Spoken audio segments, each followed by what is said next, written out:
ঈদ যত এগিয়ে আসছে জমে উঠতে শুরু করেছে ব্রাহ্মণবাড়িয়ার ঈদ বাজার। শহরের নিউ মার্কেট, পৌর আধুনিক সুপারমার্কেট সহ প্রতিটি শপিং মল, বিপণী বিতান ও ফুটপাতে কেনাকাটা করতে দোকানে ভিড় করতে শুরু করেছেন ক্রেতারা। ক্রেতারা বলছেন গতবারের তুলনায় এবার দাম অনেকটাই বেশি, তবুও সাধ্যের মতো বাজেটেই পরিবার ও তাদের পছন্দের পোশাক সহ প্রয়োজনীয় ঈদ সামগ্রী কেনাকাটা করছেন তারা।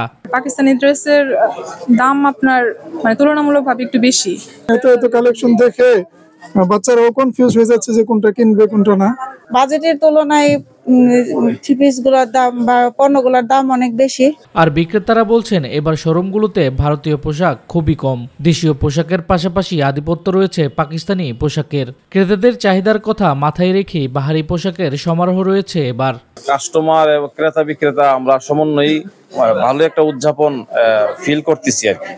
হ্যাঁ, ব্যবসায়িকভাবে আমরা খুশি।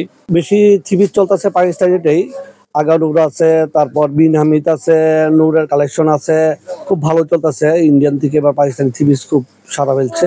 এদিকে চাপ বেশি থাকায় এবং সময় মতো কাপড় ডেলিভারি দিতে না পারার শঙ্কায় অর্ডার নেওয়া কমিয়ে দিয়েছে টেইলাররা। পেঁচা কিনা, তারপরে রেডিমেড কাপড় এবং আমরা এই যে টেইলারের সেলাইয়ের কাপড় গত 2-3 বছর থেকে এবার অনেক ভালো, আলহামদুলিল্লাহ অনেক ভালো। মানুষের কেনাকাটা নির্বিঘ্ন করতে মার্কেট, শপিং মলে পর্যাপ্ত নিরাপত্তা ব্যবস্থা গ্রহণ করা হয়েছে বলে জানিয়েছে জেলা প্রশাসক। আমাদের এখানে যানজট একটা বড় বিষয়, আর তাছাড়া ঈদের সময় অবভিয়াসলি লোকজনের একটা চলাচলের মুভমেন্টের একটা সমস্যা হয়।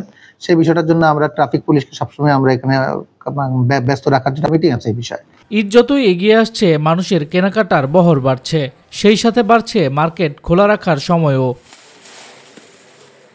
শামস তাবরেজ উচ্ছ্বাস, মাই টিভি নিউজ ডেস্ক।